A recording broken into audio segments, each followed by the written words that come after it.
Recently, we checked out Intel's new Arc B580 GPU, aimed to deliver RTX 4060-like performance for just $250 US with 12GB of VRAM.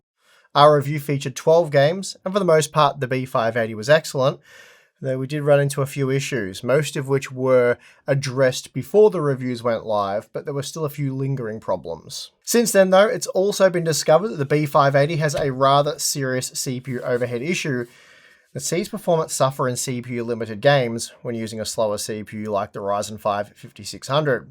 Now, the B580, it's certainly still very usable when paired with a CPU such as the 5600, but in CPU-demanding games, it does end up being quite a bit slower than we initially thought, and that of course hurts its overall value. Now, this information was all discovered before I did all of the testing for this video, which uses the 9800X 3D in an effort to remove the CPU bottleneck, as you don't want CPU-limited GPU data. That can be also extremely misleading.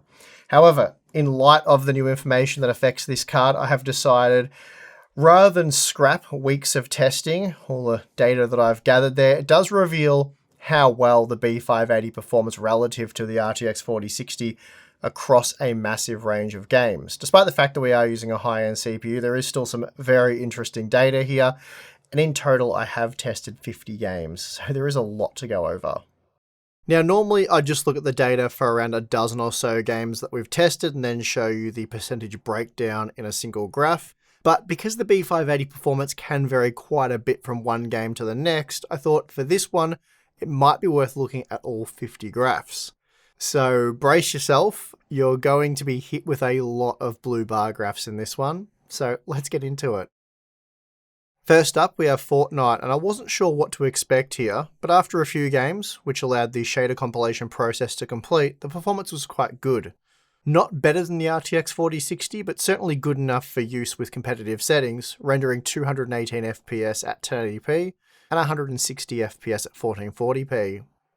The B580 also performs exceptionally well in Horizon Forbidden West, delivering almost 20% greater average frame rate performance than the RTX 4060, and in fact, it was 42% faster when comparing the 1% lows, as the 8GB VRAM buffer of the GeForce GPU is likely to blame here. Speaking of which, VRAM capacity is certainly an issue at 1440p for the 4060, and as a result the B580 is 56% faster on average, while boosting 1% lows by 113%. More crucially, the B580 was perfectly playable here, while the RTX 4060 was a stuttery mess.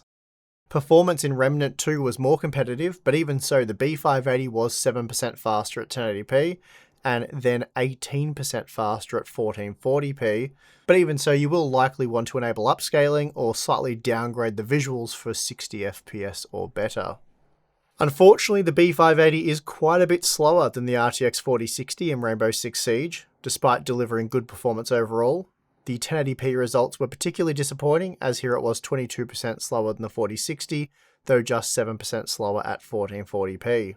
The B580 is slower in Assassin's Creed Mirage, losing to the 4060 by a 14% margin at 1080p, and then a smaller 8% margin at 1440p, though the 1% lows were down by nearly 20%. For testing Call of Duty Black Ops 6, we're using the basic quality preset, and in this game the B580 is quite a bit slower than the RTX 4060. At 1080p it was 22% slower, and then 21% slower at 1440p. So while performance overall was quite good using these dialed down quality settings, relative to the RTX 4060 it's a bit disappointing. Performance for the B580 is much better in Ratchet and Clank Rift Apart. Here it was 15% faster than the 4060 at 1080p, and then 16% faster at 1440p, so a nice performance increase there. The new Arc GPU also performs well in The Last of Us Part 1, particularly at 1440p, as the 12GB VRAM buffer is sufficient for the ultra quality settings, allowing the Arc GPU to beat the 4060 by a massive 29% margin, or 110% when looking at the 1% lows. As good as the B580's overall performance is in Counter-Strike 2, it's still slower than the RTX 4060, trailing by a 17% margin at 1080p and 9% at 1440p, though at 1440p the 1% lows were higher on the Arc GPU. Star Wars Jedi Survivor played well on the B580, 79 FPS at 1080p and 51 FPS at 1440p, with the maximum quality preset, making it 7% faster than the 4060 at 1080p and 16% faster at 1440p.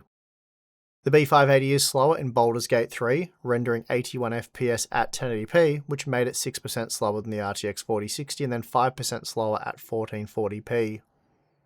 The results for Indiana Jones and the Great Circle are really interesting, as here the B580 was just 2% faster than the RTX 4060 when comparing the average frame rate, but 56% faster when comparing the 1% lows. This is a VRAM capacity issue for the GeForce GPU, as the game does require more than 8GB under these conditions, and that being the case, we're seeing much the same at 1440p.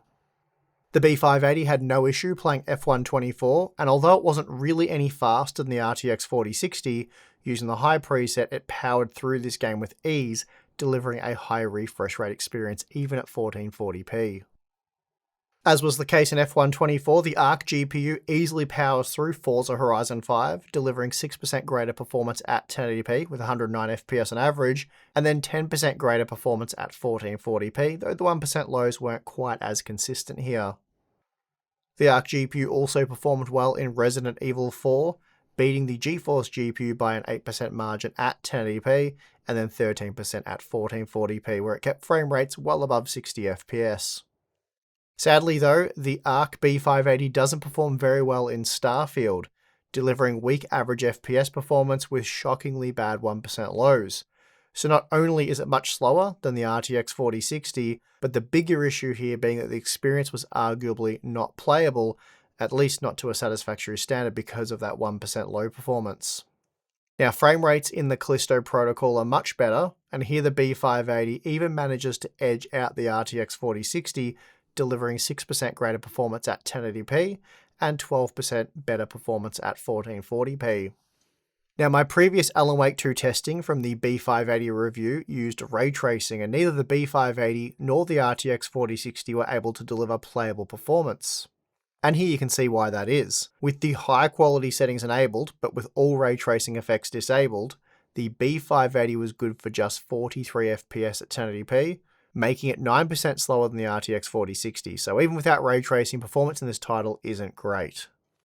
With Cyberpunk 2077 being such a popular game, both amongst gamers and benchmarkers, it's unsurprising that the B580 works well in this title. In our testing, it's 15% faster than the 4060 at 1080p, and a massive 29% faster at 1440p, so a clear win here for Intel. Sadly though, the ARC B580 wasn't great in our Far Cry 6 test. Although the average frame rate looks decent, frame rate consistency was bad, resulting in poor 1% lows, delivering a less than desirable experience. Next we have Spider-Man Remastered, and here the B580 performs exceptionally well, delivering 20% greater performance than the 4060 at 1080p and 25% at 1440p.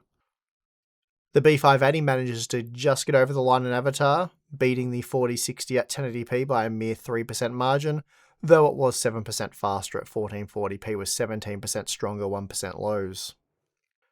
Frame rates were excellent in Hitman 3, delivering 145 FPS at 1080p using the highest quality preset, minus ray tracing of course, making the B580 12% faster than the 4060 or a massive 27% faster at 1440p.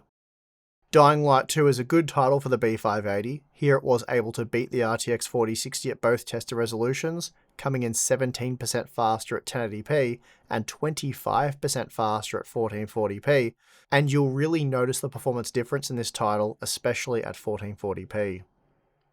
The B580 tackles Hogwarts Legacy well, matching the 4060 at 1080p. That said, it was 11% faster at 1440p, going from 53 FPS to 59 FPS on average, which is a performance improvement that you'll notice.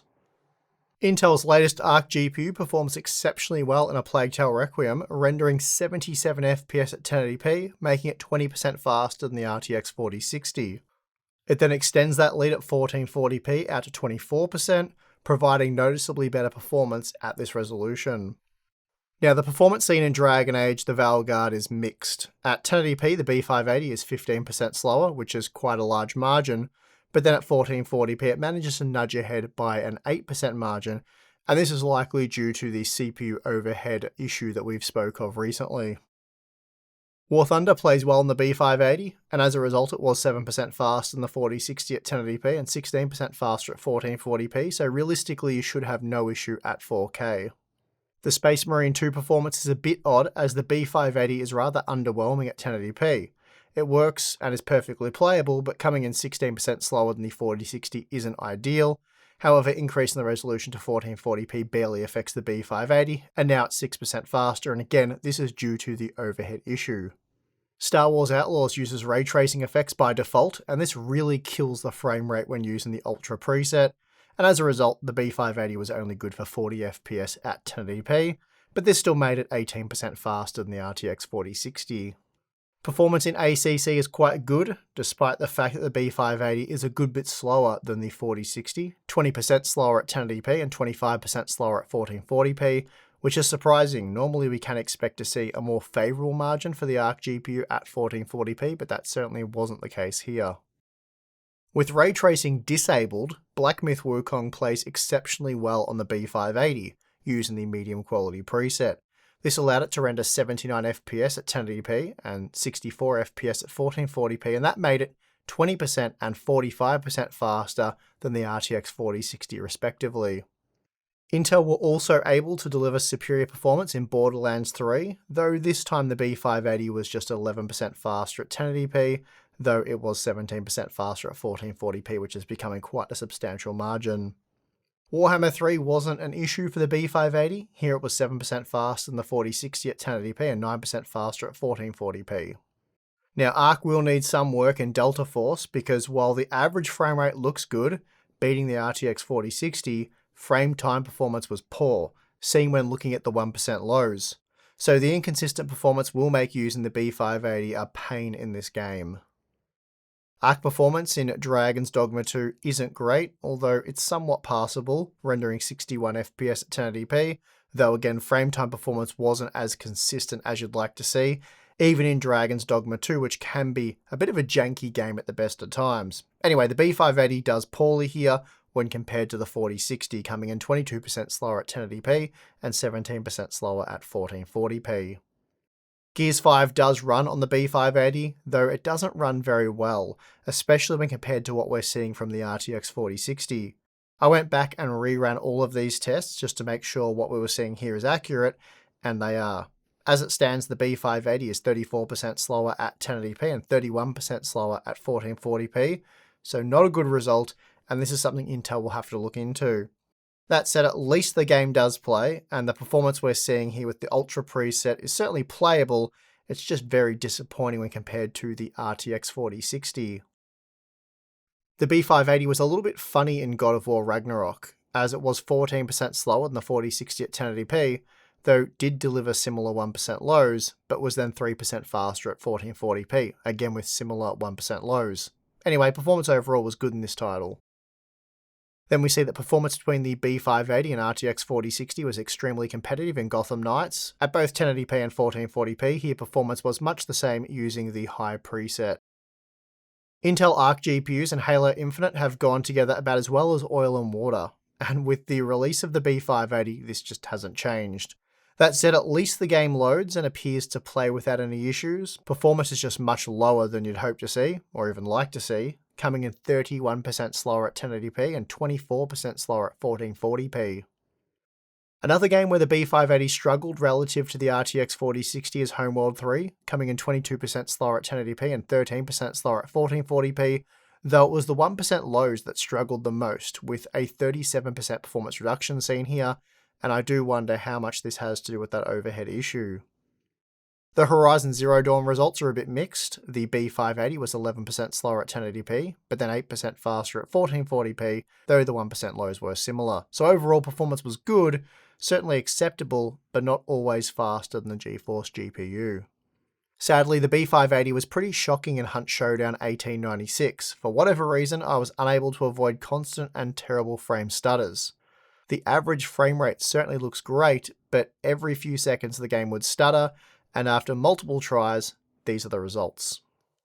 The quality settings in Microsoft Flight Simulator 2024 will need to be downgraded, or upscaling will need to be enabled, as both GPUs fell short of 30 FPS, even at 1080p, and 1440p was completely out of the question. Still, at 1080p, the B580 was 17% slower than the RTX 4060.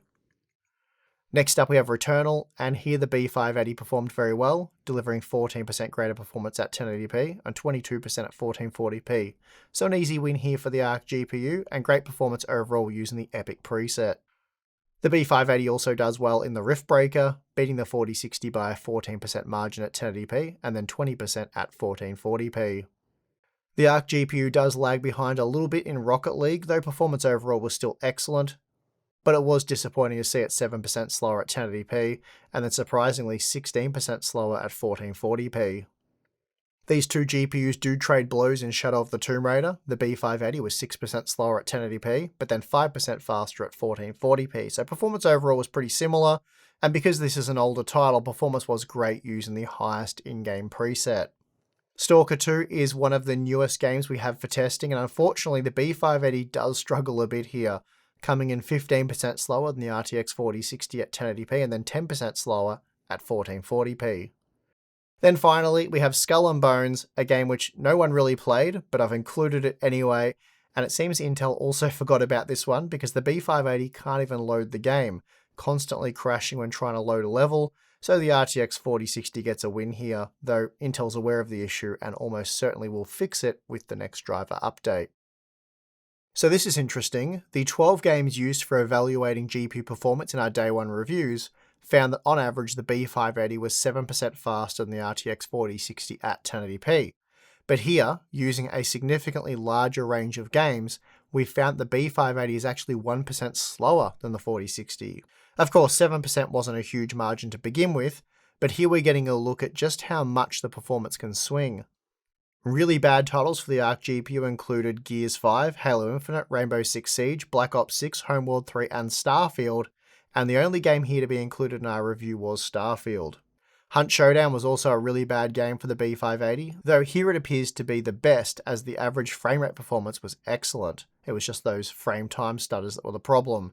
So if you remove that title, as it's technically not a pass, it's now 2% slower. But that really goes both ways, as there were a number of titles where the 1% lows were shockingly bad on the RTX 4060 due to insufficient VRAM.